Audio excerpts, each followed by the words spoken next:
New tonight, we're talking with the first responders who helped save the two sole survivors of the Kalamazoo shootings. It is the first time that we've heard from them since the February killing spree. 24-hour News 8's Sarah Hurwitz has this story. One of the first responders I spoke with tonight describes what he saw in the parking lot here at Cracker Barrel as controlled chaos. Police, fire, and paramedics frantically trying to attend to people who needed care, as well as trying to figure out what was going on as an active shooter was still on the loose. Now, first responders say that they prepare but never hope for what happened on February 20th.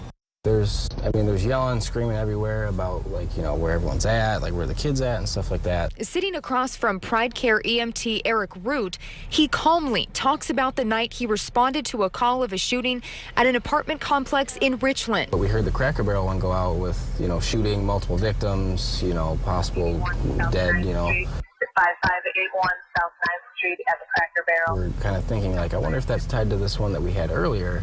And it was. And what went through your mind when you pieced that together? Why? Accused shooter Jason Dalton allegedly shot 7 more people at 2 more locations after he hit Tiana Carruthers, who Root helped save. Not long after, paramedic James Waitley found himself in the middle of the aftermath at the Cracker Barrel scene. We pulled on scene. We immediately saw that there was a lot of violence. While neither Waitley or Root could talk specifically about the patients, we know who those survivors were. Waitley's task on scene to help with the other survivor, who we know to be Abbie Kopf, who he made sure to visit in the hospital. What was that like? It was pretty emotional.